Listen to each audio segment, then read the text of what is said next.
Banyak ahli ilmu komunikasi berpendapat tentang komunikasi interpersonal ini sendiri. Salah satunya adalah De Vito. Ia mengatakan bahwasanya penyampaian pesan secara verbal atau nonverbal yang dilakukan oleh dua orang maupun lebih guna saling mempengaruhi adalah bentuk dari komunikasi interpersonal itu sendiri. Jadi, dapat kita simpulkan bahwasanya komunikasi interpersonal adalah suatu proses terjadinya penyampaian pesan maupun penerimaan oleh komunikator kepada komunikan yang dilakukan secara verbal maupun nonverbal. Komunikasi interpersonal adalah bentuk komunikasi yang paling efektif untuk dilakukan, karena seperti yang kita bahas baru saja, bahwasanya komunikasi ini dilakukan secara tatap muka, sehingga kita bisa langsung menangkap reaksi yang timbul setelah komunikator dan komunikan berinteraksi secara langsung.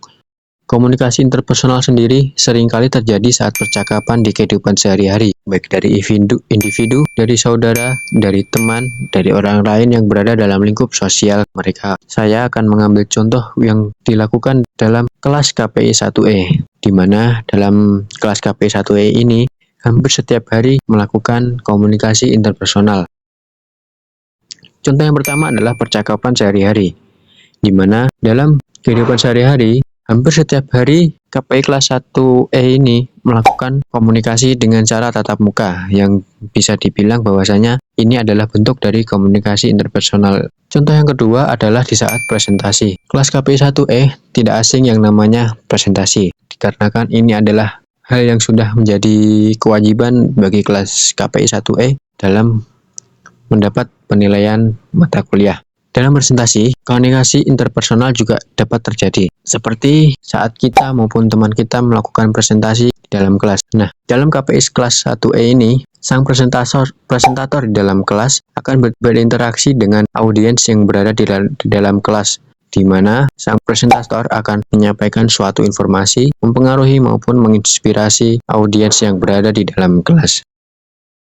Dan yang terakhir adalah diskusi kelompok. Dalam KPI 1E ini terbentuk beberapa kelompok yang digunakan dalam melaksanakan atau mengerjakan tugas dari beberapa mata kuliah. Nah, di mana dalam diskusi kelompok ini KPI 1E saling berdiskusi dengan anggota satu dengan anggota yang lainnya guna mendapatkan kesepakatan bersama, mencari sebuah solusi dari beberapa masalah atau mengambil keputusan secara bersama. Sangat penting untuk kita ingat bahwasanya komunikasi interpersonal ini melibatkan ekspresi verbal dan nonverbal, pertukaran sebuah informasi, atau membangun sebuah kemampuan agar hubungan dengan orang lain tetap terjaga atau terjalin dengan baik. Itulah mengapa bahwa komunikasi interpersonal ini menjadi komunikasi yang paling efektif untuk dilakukan dalam kehidupan kita sehari-hari. Tujuan dari komunikasi interpersonal yang pertama, to be understood. Supaya orang lain itu dapat memahami apa yang kita pikirkan dan apa yang kita rasakan, maka kita harus mengkomunikasikannya baik secara verbal maupun nonverbal kepada orang lain. Dalam komunikasi interpersonal ini, seseorang ingin orang lain dapat memahami perasaan, pikiran, serta tindakan yang dilakukan oleh orang tersebut. Yang kedua, to understand other. Dalam komunikasi interpersonal, individu tidak hanya menuntut orang lain untuk dapat memahami dirinya, tapi individu tersebut juga harus dapat memahami orang lain yang ikut terlibat dalam suatu hubungan dengan individu tersebut. Maka dengan adanya feedback atau timbal balik semacam ini dapat menjadikan suatu komunikasi yang mana kedua belah pihak sama-sama merasa dihargai. Yang ketiga, to be judged. Sebagai makhluk sosial yang mana manusia itu membutuhkan orang lain, manusia juga membutuhkan perhatian atau pengakuan dari orang lain juga. Agar hal ini dapat terwujud, maka individu tersebut harus menjalin sebuah hubungan dengan orang lain melalui komunikasi interpersonal yang dikelola dengan baik. Yang keempat, to get something done. Tujuan dari komunikasi interpersonal ini merupakan tujuan yang sangat penting. Mengapa demikian? Karena tujuan ini menjelaskan suatu proses bagaimana seorang individu dan individu yang lain itu memperoleh suatu persoalan yang akan dapat diselesaikan bersama. Oke, selanjutnya adalah karakteristik dari komunikasi interpersonal. Yang pertama, komunikasi interpersonal dimulai dari diri sendiri. Karena komunikasi terjadi secara langsung tidak hanya antara individu, tetapi juga tentang bagaimana individu memahami diri sendiri. Oleh karena itu, pemahaman dan kesadaran diri individu adalah dasar dari komunikasi interpersonal yang berdampak pada interaksi dan hubungan mereka dengan orang lain. Yang kedua ada komunikasi interpersonal bersifat transaksional. Model komunikasi transaksional ini menekankan sifat kooperatif, di mana baik pengirim maupun penerima pesan bertanggung jawab atas bagaimana dan seberapa baik komunikasi itu berjalan. Yang ketiga ada komunikasi interpersonal mencakup aspek-aspek isi pesan dan hubungan interpersonal. Komunikasi interpersonal mencakup elemen hubungan interpersonal dan isi pesan yang keduanya penting dan menjamin komunikasi yang efektif dan bermakna. Yang keempat, komunikasi interpersonal mensyaratkan adanya kedekatan fisik antara pihak-pihak yang berkomunikasi.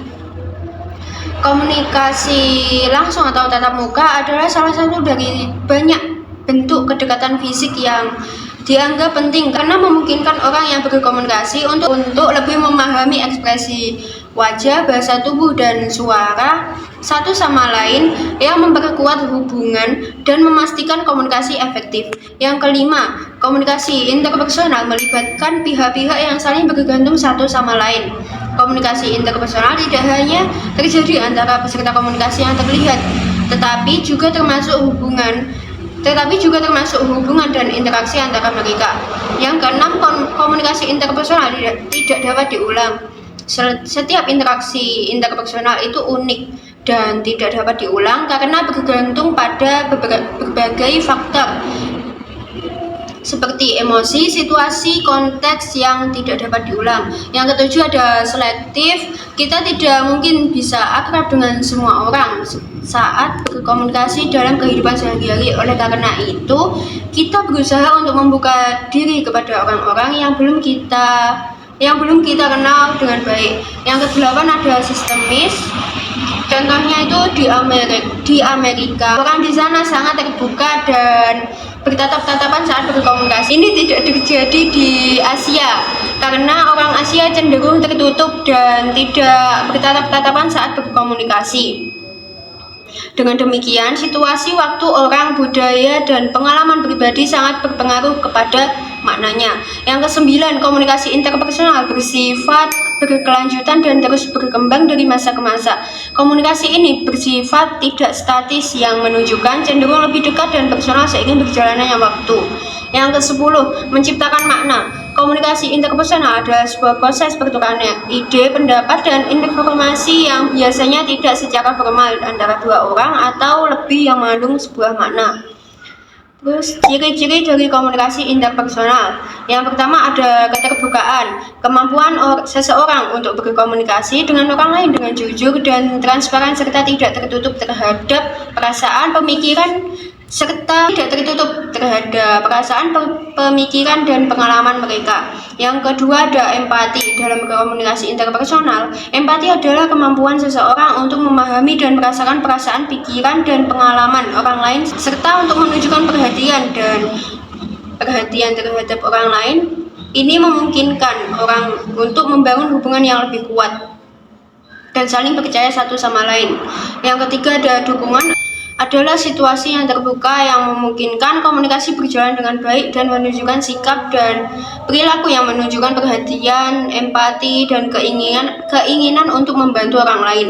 Yang keempat ada rasa positif. Hal ini mencerminkan sikap dan perilaku yang menunjukkan perasaan positif terhadap diri sendiri dan orang lain. Yang kelima ada kesetaraan. Dalam komunikasi interpersonal, kesetaraan didefinisikan sebagai kesetaraan yang berarti bahwa setiap orang yang terlibat dalam komunikasi memiliki nilai yang sama, berhak untuk dihormati. Berikut ini merupakan proses terjadinya komunikasi interpersonal dalam terciptanya hubungan antar mahasiswa. Yang pertama yaitu keinginan berkomunikasi. Dalam mengirim pesan, maka baiknya jika kita memiliki ide atau gagasan, serta maksud untuk menyampaikan pesan. Yang kedua yaitu encoding oleh komunikator. sebuah proses pembentukan isi pikiran atau ide yang menjadikan simbol atau kata sehingga komunikator merasa yakin tentang pesan yang terorganisir dan cara penyampaiannya. Serta komunikator tidak hanya mengertikan sebuah ide, gagasan, serta pikiran saja, akan tetapi kita juga dapat memutuskan media apa yang akan digunakan sebagai penyalur sebuah pesan tersebut. Yang ketiga yaitu pengiriman pesan. Untuk mengirimkan pesan kepada orang yang diinginkan komunikator, kita dapat memilih sarana komunikasi seperti telepon, pesan teks, email, atau tatap muka.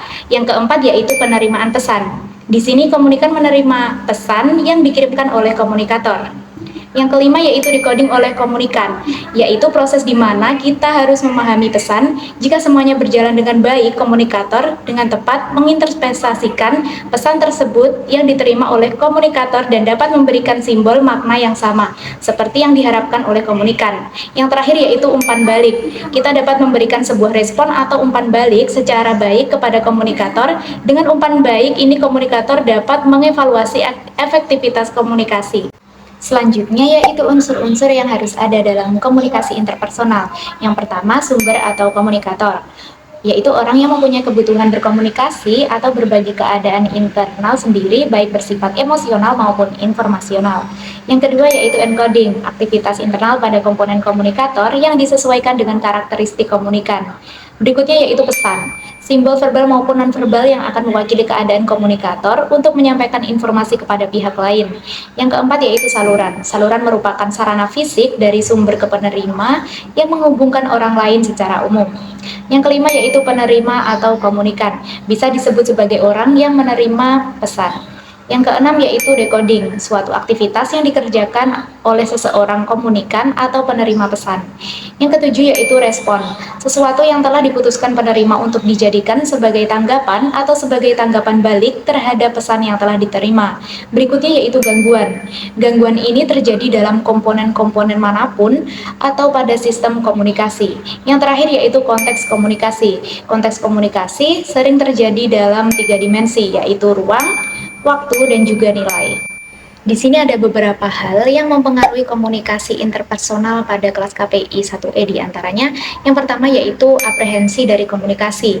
Ada 3 nih yang mempengaruhi aprehensi komunikasi di kelas KPI 1E, yaitu aktivitas berlebih, kognitif yang tidak tepat, dan keterampilan komunikasi yang tidak memadai. Ketiga poin ini akan membuat mahasiswa merasa tidak nyaman ketika melakukan komunikasi interpersonal. Yang kedua yaitu self-disclosure atau membuka informasi tentang diri. Ketika mahasiswa melakukan komunikasi interpersonal, mahasiswa memberikan izin kepada dirinya sendiri untuk memberikan informasi yang berkaitan dengan segala sesuatu mengenai diri mereka. Berikutnya yaitu penilaian sosial. Di sini mahasiswa memiliki penilaian sosial terhadap lawan bicaranya. Citra orang yang diajak bicara ini akan membentuk pesan yang disampaikan seperti apa. Berikutnya yaitu penetrasi sosial atas masuknya kita ke lingkungan sosial.